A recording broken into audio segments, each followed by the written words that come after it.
Hi guys. Well, I was researching with regards to the relationship between India and Nepal, how it's going to suffer because of what recently happened. Vishwa Hindu Sena, a new group which has suddenly emerged, went ahead and announced that all the Nepalis in India are going to suffer because the Nepal Prime Minister said that Ram was born in Nepal. So they caught hold of a Nepali, shaved his head, wrote Jai Sri Ram on his head, and then started torturing him and all that. So I was researching on the impact of that particular thing with regards to what would happen with India and Nepal's relationship. How are we going to look at it? Then 3 days later, there's a surprise. The person who was the Nepali whose head was shaved, now that guy was not a Nepali at all. He was born in Varanasi. He's got an Indian Aadhaar card. He's been there and all that. Now TV did cover. I mean, when I'm talking about TV, media did go ahead and cover that this particular group, which is Vishwa Hindu Sena, they've gone ahead and shaved a person's head. Now, what's gonna be the relationship with India and Nepal? How it's gonna affect us politically and all that. But 3 days later, when they discovered that that guy was not a Nepali at all, that got no coverage, right? But then when I looked at it, uh, what also realized is that there's a much bigger issue which is affecting the society as a whole. That is, these fake gurus, fake Maulvis, or fake priests who are going ahead and impacting the youth of the country, or not only the youth, everybody for impact. Anybody who is ready to go ahead and believe what they are saying, just go ahead and make all these claims that if you do this, you're gonna reach God, or if you follow this particular religion or that particular religion, you're gonna reach God sooner. You're gonna get heaven and all that. Now, how we get impacted by that? How people are being cheated as a whole. Now, most of these groups, when I talk about Vishwa Hindu Sena or any other group for that matter, like Sri Ram Sena, they call themselves Katta Hindus. Now, according to them, what is a Kattar Hindu? Kattar Hindu is somebody that if someone talks anything against Hinduism, they would go ahead and hit them or torture them, kill them. This is what they call a Kattar Hindu. A Kattar Hindu would be someone, actually, according to me, is someone who would go ahead and follow Hinduism. Now, Hinduism is not a religion but a way of life. And what does Hinduism teach? Sanatana Dharma. And what are the five major points that Sanatana Dharma teaches? Now, Sanatana means universal and Dharma means law. Dharma doesn't mean religion. Dharma actually means doctrine or a law, right? So, what are those 5 points that they talk about? First, what should I do to improve myself, right? Gain the knowledge. If I want to be a better person, gain the knowledge that I need. That is, read our Granths or read our Vedas and equip myself so well that I become a good person. Then, once I've done that, what I can do to improve my family or my next in kin, that's my parents or my brothers, my sisters. Once I've achieved that, how can I help the society? How can I make this society better? And how can I connect with the universe is the fourth point. Okay, connect with the universe is connect with the environment and all that. And the fifth point would be to how to connect with the Paramatma, because Paramatma is the main thing in Hinduism. So how do I connect to that? These are the five things that Sanatana Dharma teaches, nothing else. They don't say that if somebody does not believe in what you believe, go ahead and hit them. Do they say that? In fact, any religious books that you can look into, whether it's Bible, whether it's Bhagavad Gita, or if it's your Quran, nowhere do they say that if somebody does not believe in what you believe, go ahead and kill them. Right, the original ones. Well, there are so many other books which have come at a later stage, which are written by these so-called gurus, which would suggest that. But if you look at the original books, Guru Granth or Bhagavad Gita or whatever, that never says that if somebody does not believe in your belief, you go ahead and kill them or hit them, right? So I don't know where that concept came from. First of all these books teach one simple thing: peace and harmony. Live in peace and harmony, live and let live. That's what these books teaches. Now I don't know how many times I'm going to mention this in the video, peace and harmony, but then that is what each and every book teaches. But all these guys who call them the Kata Hindu or Kata Muslim, they go ahead and say that if you don't believe in what we are saying, we're going to kill you. Now, I've given you an example with Hindu fringe groups like Sri Ram Sene or Vishwa Hindu Sena. It's not only prevailing in Hinduism, that's there in every religion that we have. Let's talk about Islam. Now, we had this major guru in Islam called Zakir Naik.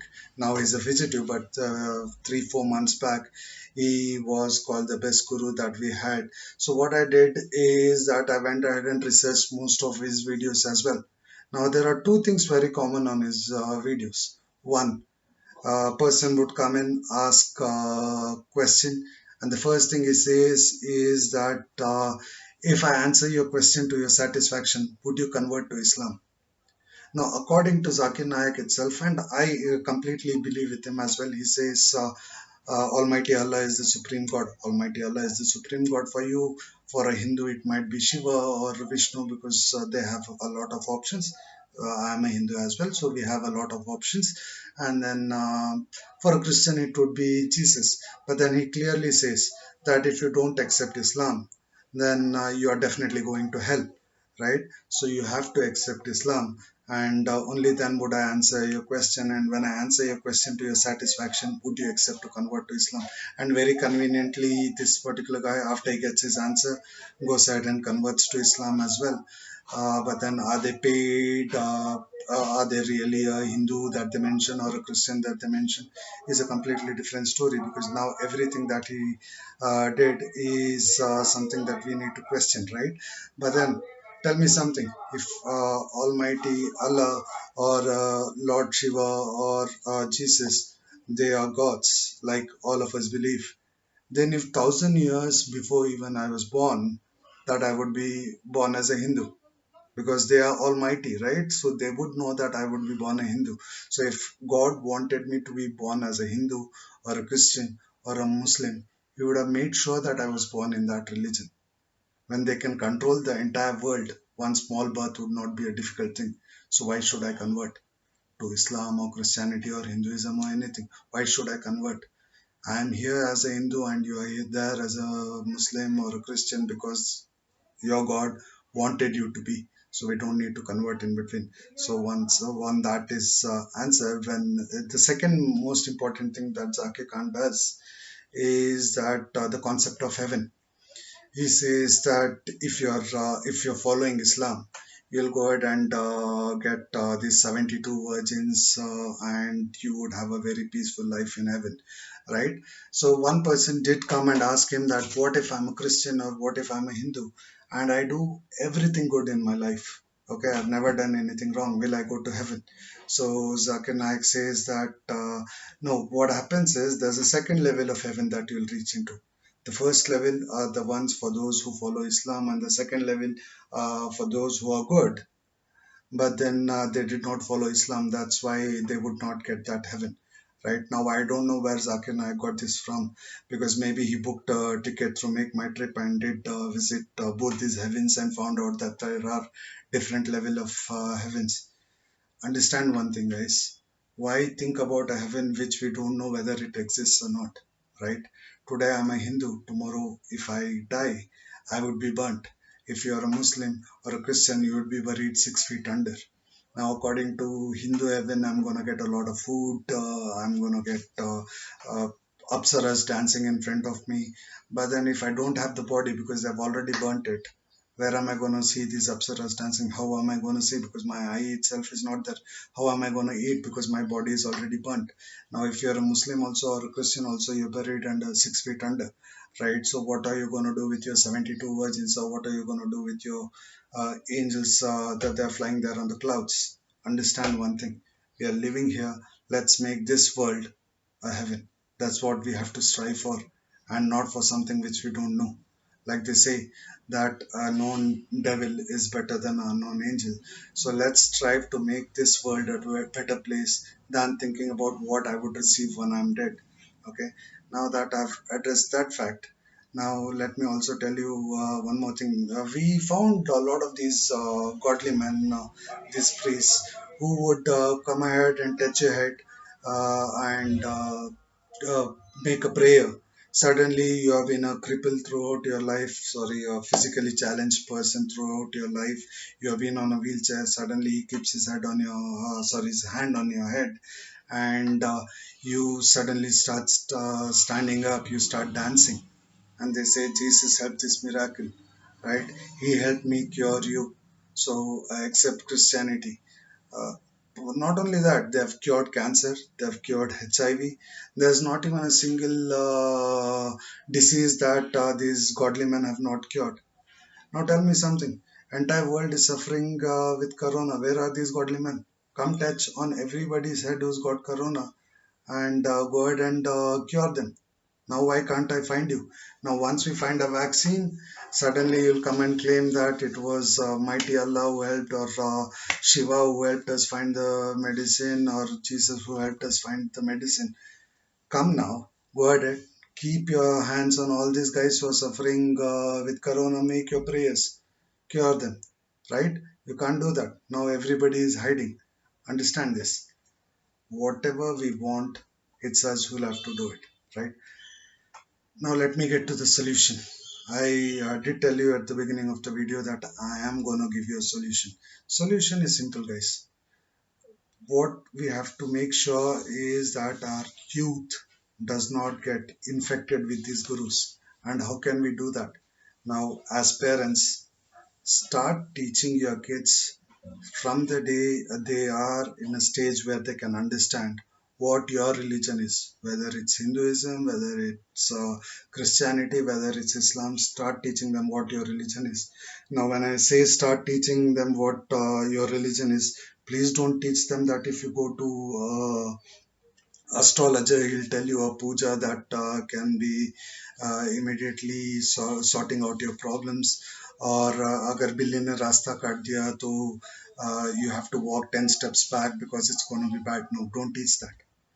10 minutes, whether you're reading your Bhagavad Gita, whether you're reading your Bible, or whether you're reading your Quran or Guru Granth, or whatever it is, 10 minutes in a day, teach what that particular book teaches them, right? You learn first so that you don't go ahead and give them a wrong information there.